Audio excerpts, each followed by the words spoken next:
Gandang hapon po. Meron po uli. Ito po, simple lang po ito. Nabagsak po kasi ng may-ari daw. Kaya po itong dial niya umiikot sa loob. Kasi po, yung tornilyo pong kumakapit dito sa stand ang naputol. Ngayon, ang gagawin po natin para may balik natin. Pati nga po itong parts niya kanina eh. Tingnan niyo po ngayon, umaandar na. Yan. Umaandar na po siya ngayon. Yan. May naputol po rin isang kanina. Pinalitan ko na lang po. Pero kasama rin po sa presyo yun. Pero pagka nandito na kayo sa pwesto ko, alam niyo na po kung paano ang diskarte gagawin nyo. Basta ipon lang po kayo ng mga pyesa. Madali lang po. Kaya pa, ito na po ah. Ang gusto ko pong expose sa inyo, ito pong dalawang natanggal sa kanya. Ito, pati dial niya.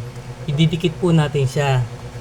Diskarte po natin to para kumapit kasi wala na po yung pangkapit niya eh, naputol po kasi pagkabagsak, masyado pong malakas yung bagsak niya, naputol. Ito po ulit, meron po ulit tayong epoxy. Ayan po, pinaghalo ko na po siya. Paghaluin nyo po, i-mix nyo po siya ng maganda para matuyo siya ng maganda, matibay ang kapit niya. Yan po, papakita ko po sa inyo ha.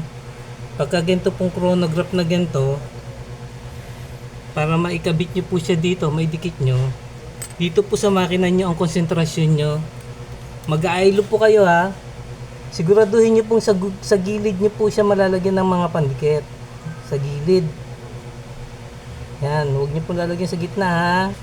Kasi meron po siyang tatlong kamay na maliliit. Yan, yung chronograph po kasi ito eh.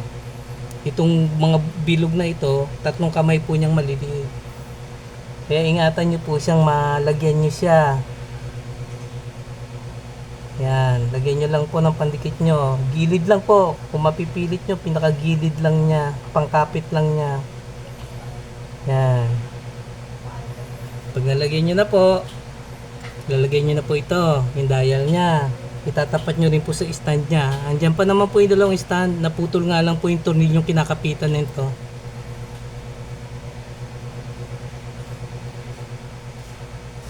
Lalagyan nyo po siya.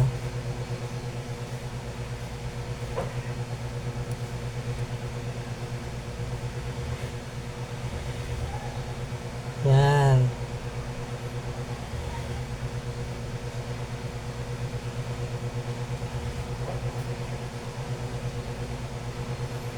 Padikitin nyo lang po ah. Steady nyo lang pong ganyan. Ngayon, huwag nyong hayaang matiyo po ito. Ito po, isasama nyo na ito dito. Kung saan siya nakapwesto.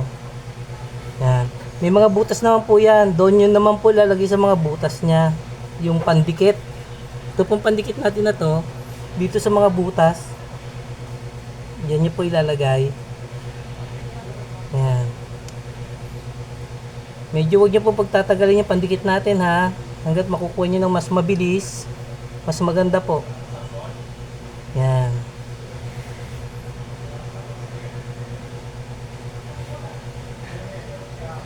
Yan, pag sigurado na pong nalagyan nyo na po lahat ng dito, yung mga bilog-bilog niya ito, lagay nyo na rin po ito. Huwag nyo na pong pagtatagalin. Yan.